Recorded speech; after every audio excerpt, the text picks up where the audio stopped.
I married my brother's best friend, and he was not happy about it. There's an unspoken rule when it comes to siblings: don't date your brother's best friend. It's not written anywhere, but it's universally understood, like not microwaving fish in the office or never asking someone with headphones on if they're busy, but rules are easy to follow when they're hypothetical. Jake, my older brother, and Ethan Parker have been best friends since middle school. Jake is the classic older sibling, the responsible one, the planner, the guy who reminds you to check your tire pressure. Ethan, on the other hand, is all rough edges and smirks, a mechanic who can fix anything but his tendency to show up late to everything. For most of my life, Ethan had been Jake's friend. He was the guy who raided our fridge, teased me about my terrible taste in TV shows, and always called me Little Foster. But life has a way of turning mundane moments into messes you can't untangle. IT started on an unbearably hot Tuesday afternoon when my car decided to die in the parking lot of Ralph's Discount Groceries. With a trunk full of rapidly melting ice cream and no response from Jake, I called Ethan. He showed up 20 minutes later in his beat-up pickup truck, all grease-stained jeans and casual confidence, and got my car running in no time. I owed him dinner. Or at least that's what he said as he wiped oil off his hands and leaned against my car door. It felt harmless, a thank you meal, nothing more. We ended up at an old diner just outside town, the kind with cracked booths and menus that still advertised a limited-time special from 2004. I thought it would be quick, a meal, a thank you, and an awkward goodbye, but something happened over those cheap burgers and fries. I'd always thought of Ethan as just Ethan. But that night, the lines blurred.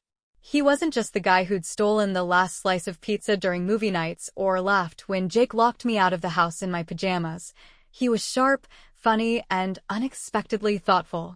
Somewhere between his terrible story about Jake accidentally spray painting a dog and me admitting that my job was slowly crushing my soul, I realized I was having fun, real fun, and as Ethan walked me to my car afterward, I felt it, that tiny spark. The quiet shift in the air that tells you something has changed.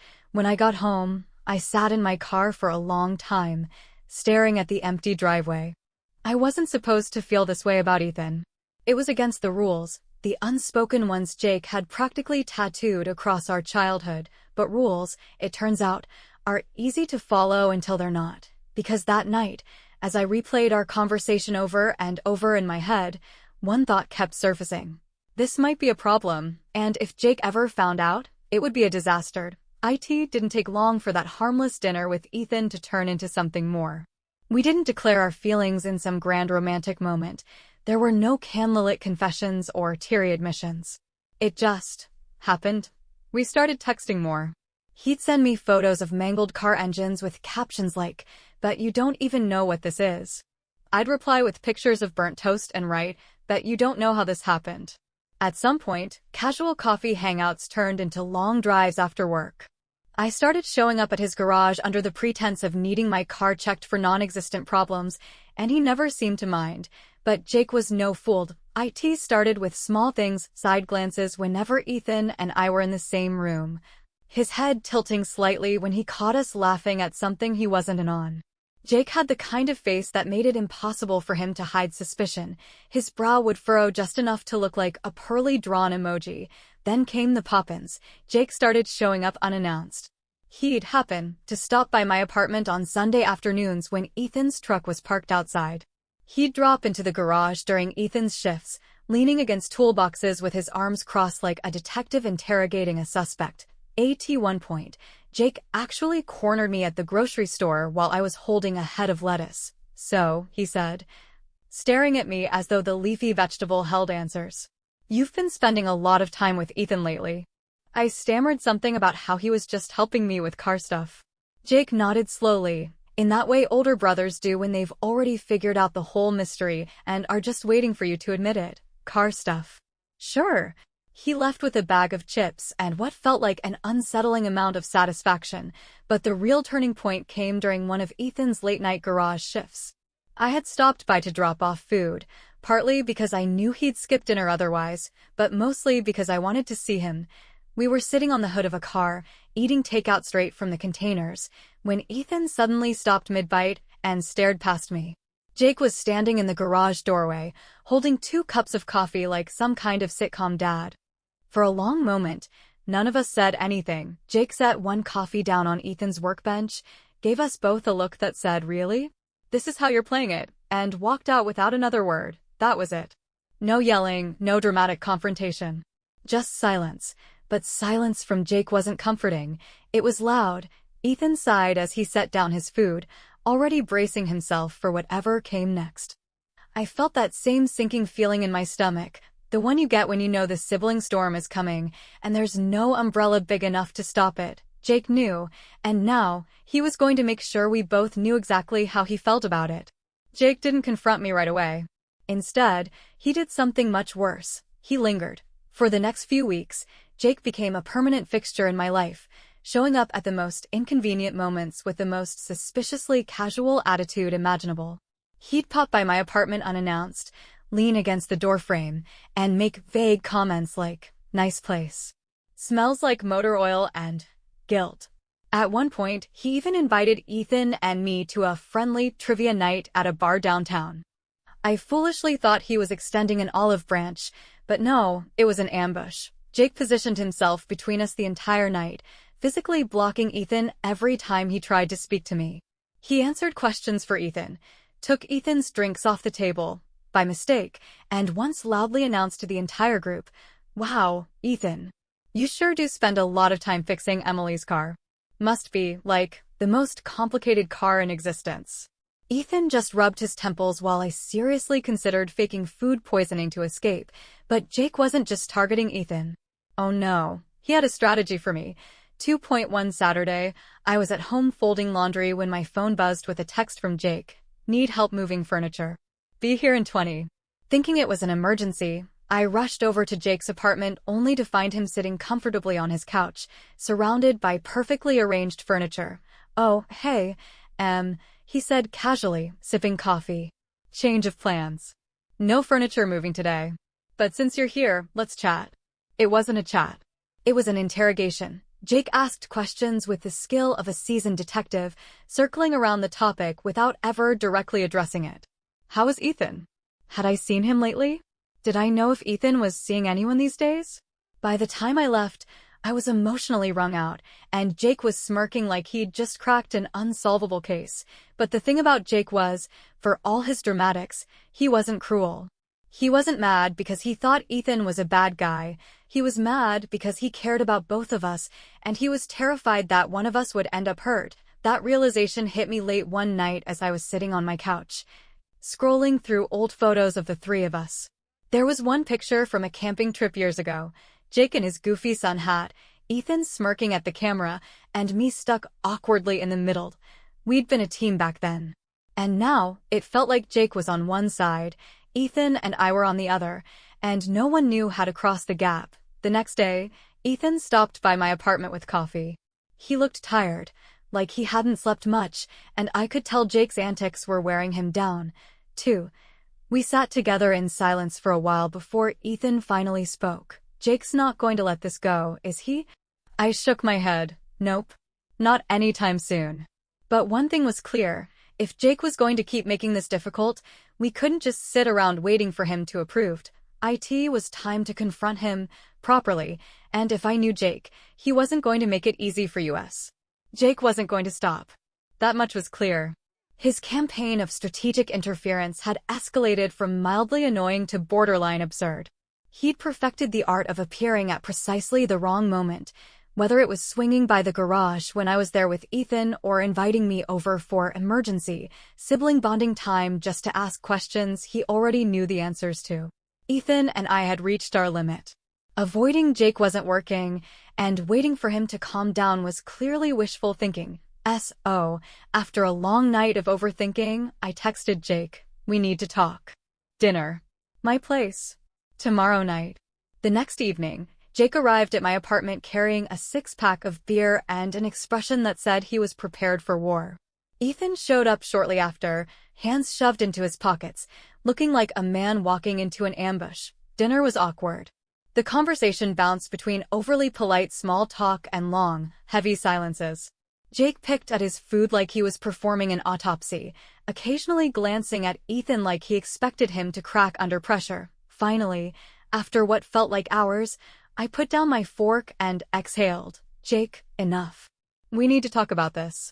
Jake leaned back in his chair, arms crossed, wearing the look of someone who'd been waiting for this moment.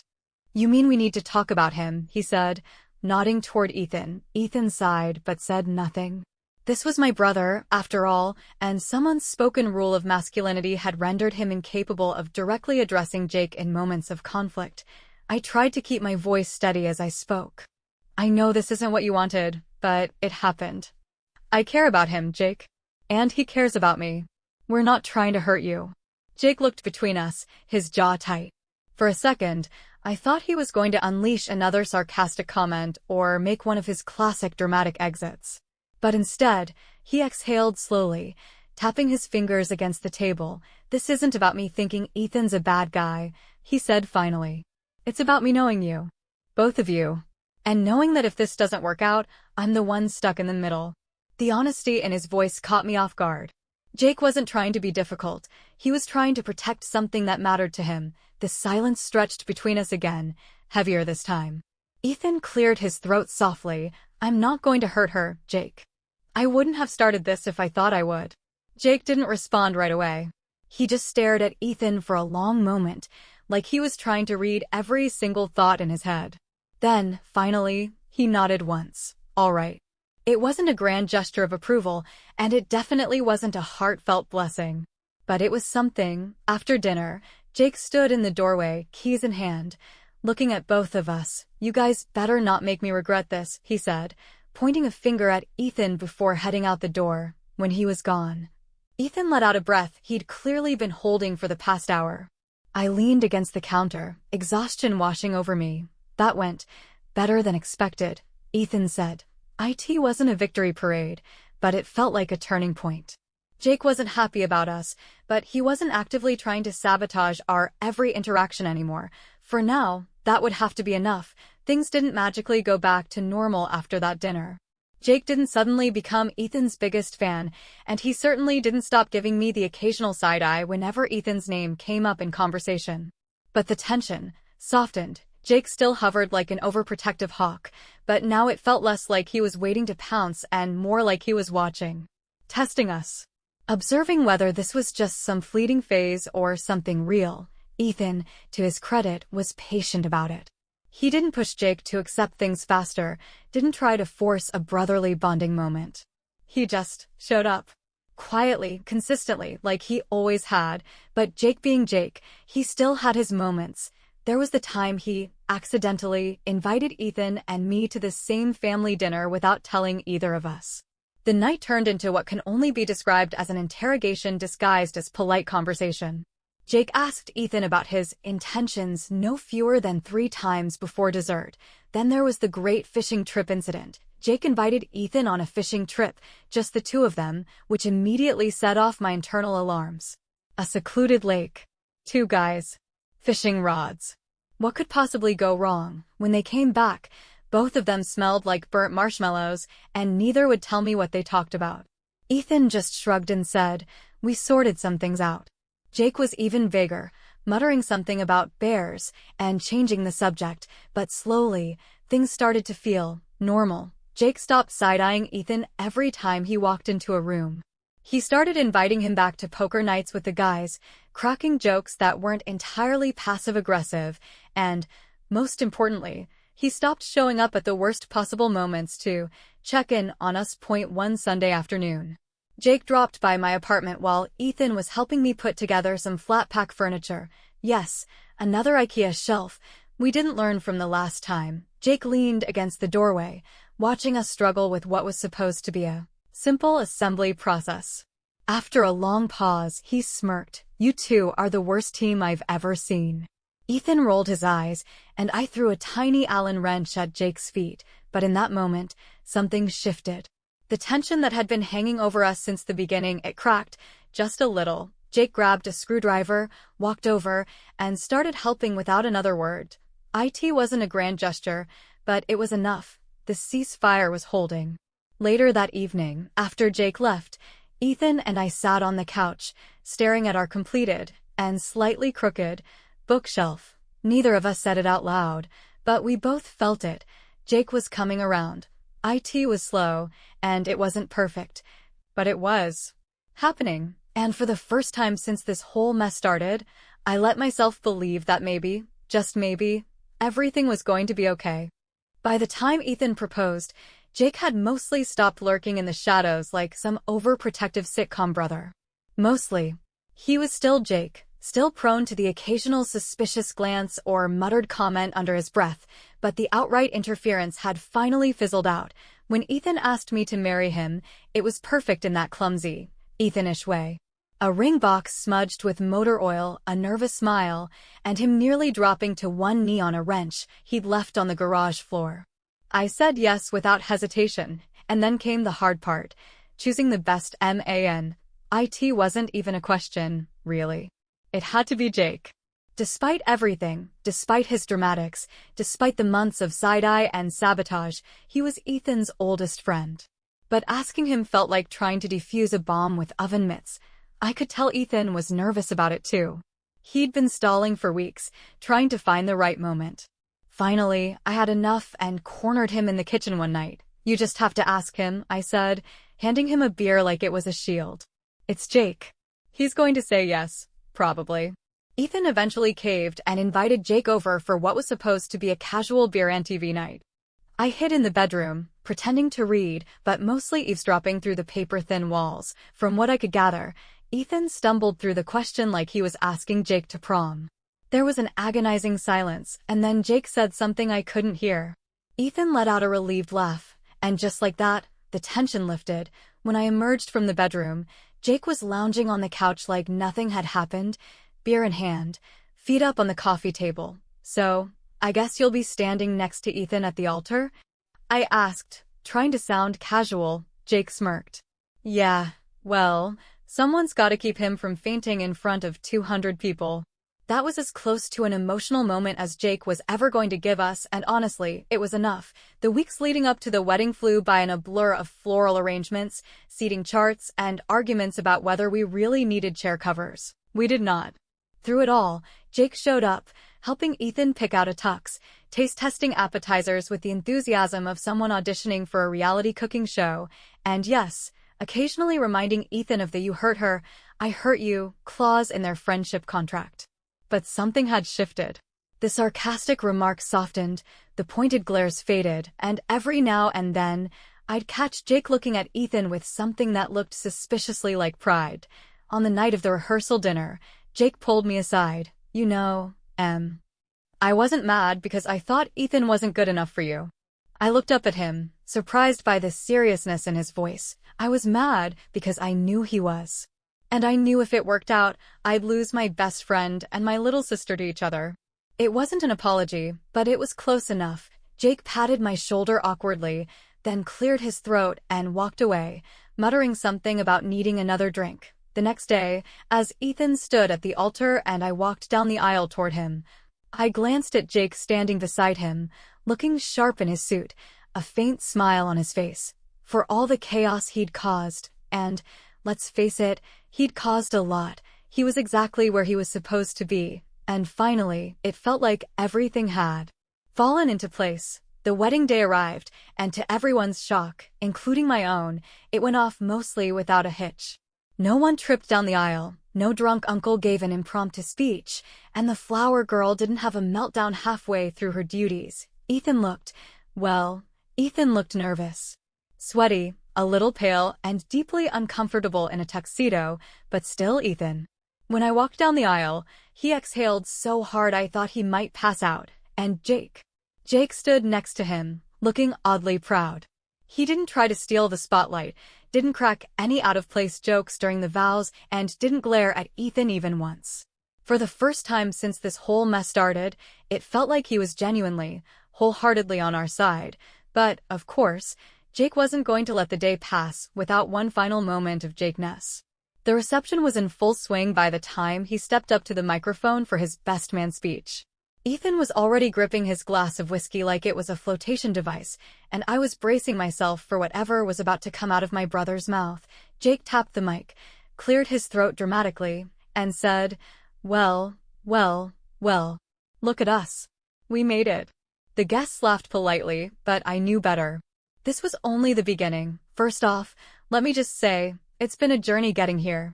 And when I say journey, I mean a series of deeply uncomfortable realizations.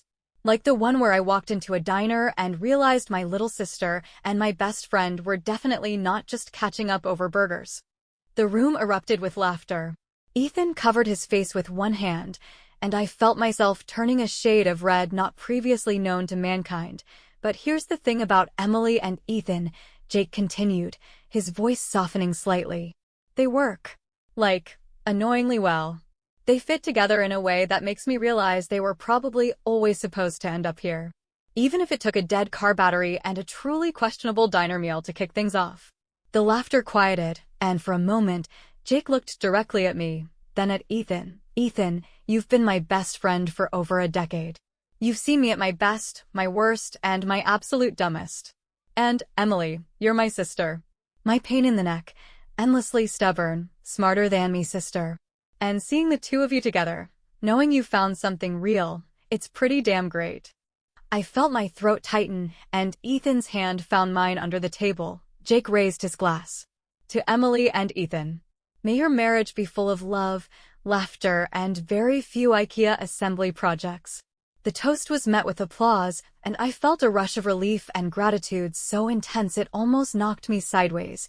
After the speeches were over and the dancing began, Jake found me at the edge of the dance floor. "Hey," he said, hands in his pockets.